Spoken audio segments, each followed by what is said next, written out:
मुझे मर जाने दो। क्या पागलपन है रश्मि? आखिर बात क्या है, मुझे तो बताओ। अब बताने के लिए रखा ही क्या है भाभी, सब कुछ खत्म हो गया। इंदर मुझसे प्यार नहीं करता, लेकिन भाभी तुम तो जानती हो ना, मैं उससे सच्ची मोहब्बत करती हूँ और मैं उसके बिना जी नहीं सकती, नहीं जी सकती मैं उसके बिना। ए रश्मि, तेरा भाई जिंदा है रे। मेरे जीते जी तुम्हारा अपनी जान देने की बात ज़बान पर भी मत लाना। तेरी खुशियों के लिए तेरा ये भाई कुछ भी कर सकता है, फिक्र मत कर। मैं इंदर से बात करता हूं। देखो इंदर, जहां तक मैं तुम्हें समझता हूं तुम एक अच्छे लड़के हो, लेकिन तुमने ऐसा क्यों किया? जानते हो, आज तुम्हारी वजह से रश्मि ने आत्महत्या करने की कोशिश की। क्या रश्मि ने? हाँ, वो तुम्हें दिलो जान से चाहती है। तुम्हारे बिना शायद जी भी नहीं पाएगी। और एक बात बता देता हूं, मेरी बहन की खुशी मेरी जिंदगी से भी ज्यादा अजीज है। उसकी जिंदगी में जहर घुलने वाले को मैं जिंदा नहीं छोड़ूंगा। आप मुझे गलत मत समझिए देवराज भैया, मैंने रश्मि को झूठ बोला था कि मैं उससे प्यार नहीं करता। पिताजी ने धमकी दी थी कि वो रश्मि को जान से मार डालेंगे, इसलिए मैंने ये सब कुछ किया ताकि रश्मि के मन में मेरे लिए नफरत पैदा हो जाए और वो मुझे आसानी से भूल जाए। सच तो यह है देवराज भैया कि रश्मि के बगैर मैं भी नहीं जी पाऊंगा। अगर ये बात है तो अपने देवराज भैया पर भरोसा रख, मैं तेरे पिताजी को समझाऊंगा। हाँ। लगता है तुम अपनी औकात भूल गए हो देवराज सिंह। तुम एक मामूली सा हवलदार, एक गरीब आदमी जिसकी सोसाइटी में न कोई इज्जत है न कोई पहचान। तुमने ये सोचा कैसे कि तुम्हारी बहन इस घर की बहू बन सकती है? ये आप कैसी बातें कर रहे हैं साहब? मुझे तो विश्वास ही नहीं हो रहा है कि आप ऐसा सोच सकते हैं। मैंने तो हमेशा आपको बड़े भाई की तरह इज्जत दी है और खुद को इस परिवार से कभी अलग नहीं समझा। आप बोल दीजिए साहब, आपने जो कुछ भी बोला वो झूठ है। मैंने जो कुछ भी बोला वो सच है, लेकिन तुम ये भूल गए हो कि इस घर में तुम्हारी हैसियत एक नौकर से ज्यादा नहीं है। इंसान को अपनी आंखों से बड़ा सपना कभी नहीं देखना चाहिए, और मेरी नजर में गरीबी एक लानत है, और इस लानत को मैं अपने बेटे की जिंदगी के साथ किसी भी कीमत में नहीं जोड़ सकता। इंसान को कभी बड़ा बोल नहीं बोलना चाहिए साहब। कुदरत कब किसको क्या बना देती है कोई नहीं जानता।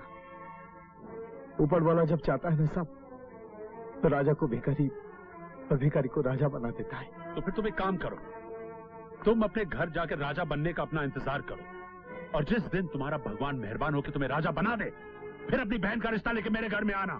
Until then, now get out. आपने मेरी बातों का गलत मतलब समझ लिया सर। मैं कोई बड़ा आदमी बनना नहीं चाहता, मैं तो सिर्फ अपनी बहन की खुशियां चाहता हूँ। साफ क्यों नहीं कहते हो कि तुम अपने बहन के सहारे अपना तकदीर बदलना चाहते हो? अगर तुझे बड़ा आदमी बनने का इतना शौक है तो अपनी बहन को दुल्हन बनाकर किसी मंत्री या नेता के सामने पेश कर दे। रातों रात तेरा प्रमोशन हो जाएगा, समझे?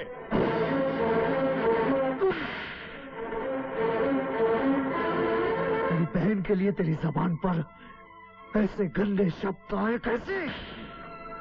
मैं तुझे जान से मार दूंगा।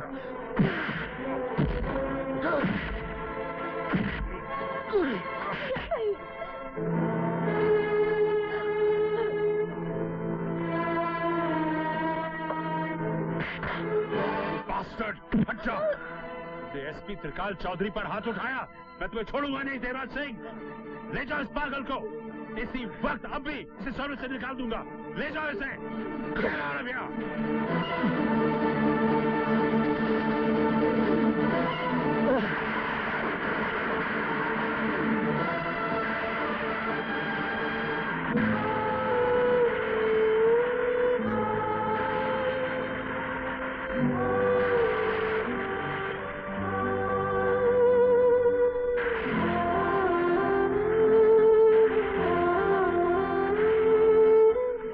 जो कुछ भी हुआ है उसकी जिम्मेदार मैं हूँ भैया।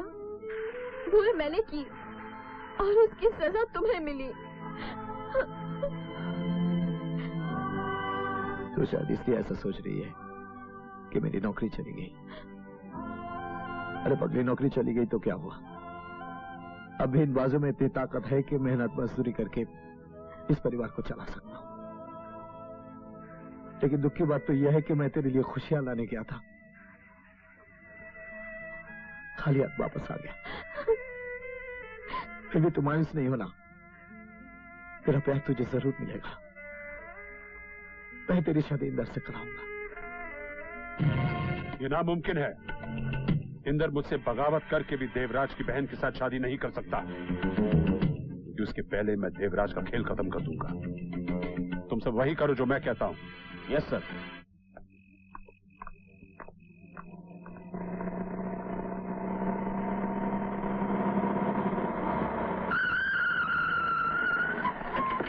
देवराज सिंह, तुम गिरफ्तार किए जाते हो। गिरफ्तार करो इसे। लेकिन मेरा कसूर क्या है? ये बैग तुम्हारा है, इसमें ब्राउन शुगर है। मैं तुम्हें ड्रग्स स्मगलिंग के जुर्म में गिरफ्तार करता हूँ। ये सरासर झूठ है। छोड़ दो मेरे भैया को, छोड़ दो। नहीं कर सकते। मेरी बहन को हाथ मत लगाना। मैं जानता हूँ ये किसकी चाल है। तो फिक्र मत कर, घर जा। त्रिकाल चौधरी हमारा कुछ नहीं बिगाड़ पाएगा। जा, चलो। ले चलो इसे। बड़ा घमंड है तेरे को इन बाजुओं पर, हाँ? बहादुर समझता है अपने आप को। तेरी सारी एकड़ी में पीछे के रास्ते से निकाल दूंगा साले। ये देख, देख, अभी तक मेरे चेहरे पे निशान है। बड़ा सूरमा समझता है तू अपने आप को साले। ड्रग स्मगलिंग के अलावा तेरे पर कई और चार्जेस डालकर सारी जिंदगी तुझे जेल में सड़ाता रहूंगा साले। आज तक किसी का हाथ मेरे गरीबान तक नहीं पहुंचा। तू एक ही आदमी है जिसने मेरे ऊपर हाथ उठाया।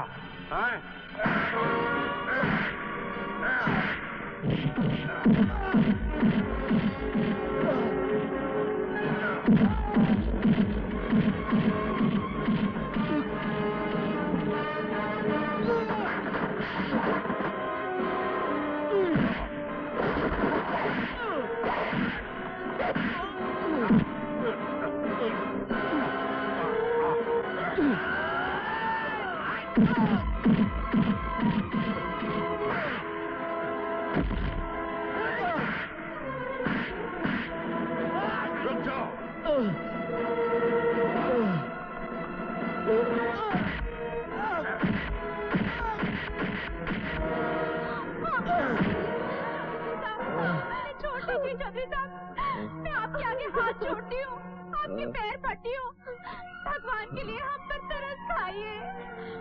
इंस्पेक्टर साहब, हमारा कोई सहारा नहीं है। ये जो कुछ भी हुआ है मेरे कारण हुआ है। इसके लिए मैं आपसे माफी मांगती हूँ। प्लीज मेरे भैया को छोड़ दीजिए। ठीक है, अगर तुम इसकी जिंदगी चाहते हो तो इसे यहाँ से लेकर कहीं दूर चले जाओ। आज के बाद अगर ये शहर में दिखा तो मैं इसे जिंदा नहीं छोड़ूंगा, समझी? भाभी ठीक कह रही है भैया। तुम्हारे सिवा हमारा इस दुनिया में है कौन? मैंने और भाभी ने फैसला किया है कि हम ये शहर हमेशा के लिए छोड़ के चले जाएंगे। तुम लोग चाहती हो कि त्रिकाल चौधरी के डर से हम घर बार शहर छोड़कर चले जाएं? ऐसा कभी नहीं होगा, कभी नहीं। प्लीज भैया, मेरी बात मान लीजिए। आपको मेरी कसम।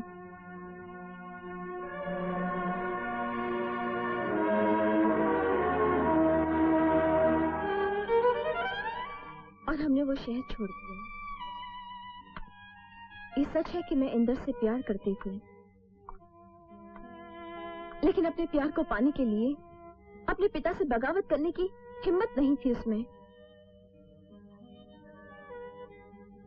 मेरे दिल से उसकी तस्वीर हमेशा के लिए मिट चुकी है। अब मेरे दिल में उसके लिए कोई जगह नहीं है, कोई वास्ता नहीं है मेरा उससे। ये सब कुछ बताकर तुमने मेरे दिल में बहुत बड़ी जगह बना ली है रश्मि। मगर जो हुआ अच्छा हुआ। वक्त से पहले ही इंदर की असलियत तुम्हारे सामने आ गई, क्योंकि वो तुम्हारे प्यार के काबिल नहीं था Rashmi. Come on, let's go. 2 cheque sign करने के 2 लाख का अनाथ आश्रम वास्ते और 5 लाख का मंदिर वास्ते। Thank you. Thank you sir. Hello जी। Thank you, sir. नमस्कार। अजीते दादा ठाकुर मैं तुम्हें कह रहा थी। आइए आइए माधुर साहब आइए। नमस्ते दादा ठाकुर। बैठिए। बैठो जी। क्या बात है, परेशान लग रहे हैं? एक बहुत बड़ी मुसीबत में फंस गया हूँ दादा ठाकुर मैं। दादा ठाकुर के होते हुए आप मुसीबत में हैं, ये अच्छी बात नहीं है। तकरीबन 1 साल पहले मैंने अपना भांडुप वाला गोदाम संजय परमार नाम के एक आदमी को भाड़े पे दिया था।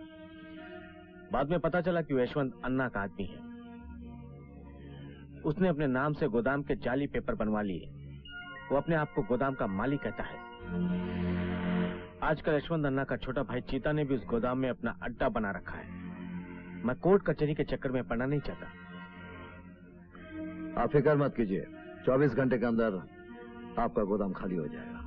बहुत बहुत धन्यवाद दादा ठाकुर, बहुत बहुत धन्यवाद आपका।